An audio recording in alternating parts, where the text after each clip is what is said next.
Salam sejahtera kepada Tuan Pengurusi Majlis, para hakim yang arif lagi bijaksana, guru-guru yang dikasihi serta rakan-rakan sekalian. Tajuk cerita yang akan saya sampaikan pada hari ini ialah kisah si pemotong kayu. Pada zaman dahulu, di dalam sebuah kampung tinggal sepasang suami isteri. Mereka berdua hidup di dalam kemiskinan. Si suami bernama Ladin, manakala isterinya pula bernama Lijah. Setiap hari, Ladin terpaksa bangun awal pergi ke hutan mencari kayu api. Ladin ingin mencari seberapa banyak kayu api untuk dijual.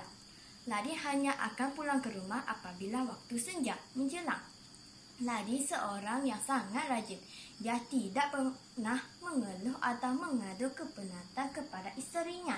Berlainan pula dengan Lijah. Dia mempunyai sikap yang buruk.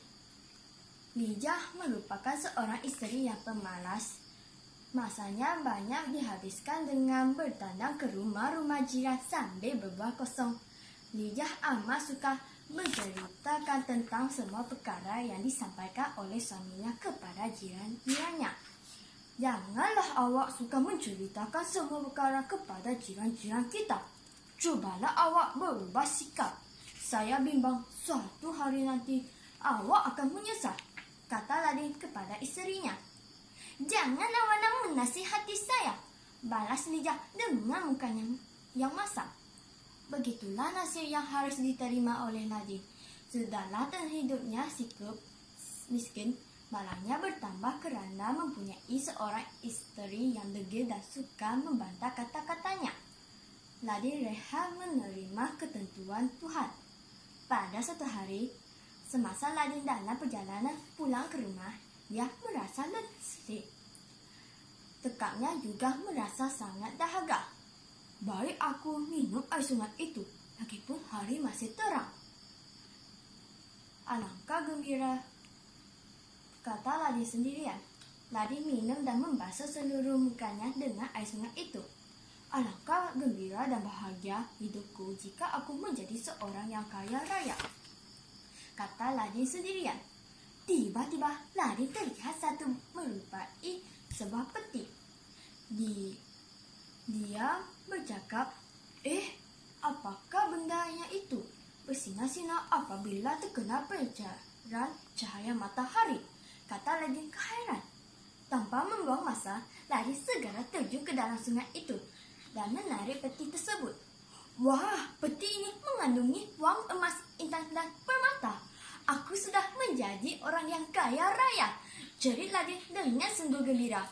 Ladin berlari pulang ke rumah. Dia sudah tidak sabar lagi untuk memberitahu berita yang menggembirakan itu kepada isterinya. Sudah pasti isterinya juga akan berasa amat senang hati kerana mereka tidak lagi miskin. Tiba-tiba Ladin terfikir satu perkara. Dia merasa ragu-ragu untuk memberitahukan isterinya kerana bimbang dia akan menceritakan perkara ini kepada seluruh jiran tetangganya. Sekiranya aku memberitahu kepada Lijah, sudah tentu dia akan menghebohkan kepada jiran-jiran aku. Lebih baik aku fikirkan perjalanan penyelesaian, fikir Ladin. Setelah berfikir dengan mendalam, Ladin membuat satu keputusan. Dia menanam peti yang mengandungi wang, emas, intan dan permata di bawah sebatang pokok. Sebaik sahaja Ladin selesai menanam peti tersebut, dia pun bergegas pulang ke rumahnya. Ladin langsung tidak memberitahu kepada Lijah tentang peti berisi wang, emas, intan dan permata yang dijumpainya itu. Pada keesokan harinya, Lijah merasa amat hairan melihat sikap suaminya. Mengapakah awak tidak ke hutan mencari kayu api? Tanya Lijah kepada Ladin. Hari ini saya tidak mahu ke hutan mencari kayu api. Apa kata kita pergi bersiasat di tepi sungai sambil menghirup udara yang segar? Balas Ladin. Kalau begitulah, baiklah saya akan sediakan bekalan itu untuk dibawa bersama, kata Lijah dengan gembiranya. Mereka berdua berbual-bual sehingga tiba di tepi anak sungai. Apabila tiba di bawah sebatang pokok, Ladin berpura-pura terjatuh.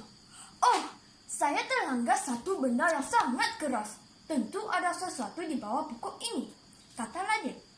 Ladin segera menggali tanah di mana dia terlanggar benda keras itu. Tidak lama kemudian, kelihatan sebuah peti.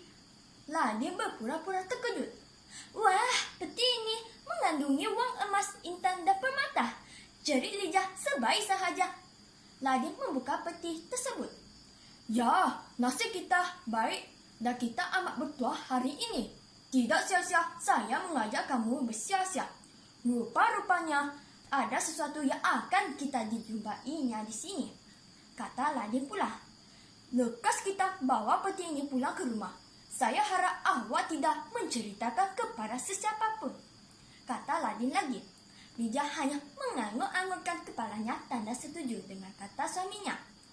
Mereka berdua berjalan pulang dengan membawa peti yang berisi harta. Pada keesokan harinya, Lijah pun menceritakan tentang kejadian itu kepada seluruh jiran tetangganya. Mereka semua berasa sangat tergajah dan ingin melihat sendiri harta yang diceritakan. Mana ada, bila pula masanya kita menjumpai peti berisi harta, kata Ladin berpura-pura dan bingung. Tentu awak bermimpi di siang hari, Lijah. Jika betul kita berjumpa dengan peti berisi wang emas, intan, dan permata, sudah tentu hidup kita tidak lagi miskin begini, kata Ladin lagi. Seluruh jiran tetangga merasa amat marah kerana telah ditipu oleh Lijah. Mereka juga sudah tidak mempercayai kata-kata Lijah lagi. Akhirnya, Lijah mulai sedar dan insaf dengan kesilapannya. Sejak itu, Lijah berjanji tidak akan menceritakan tentang rahsia mengenai harta yang dijumpai kepada sesiapapun. Ladin pula merasa amat gembira melihat perubahan sikap isterinya.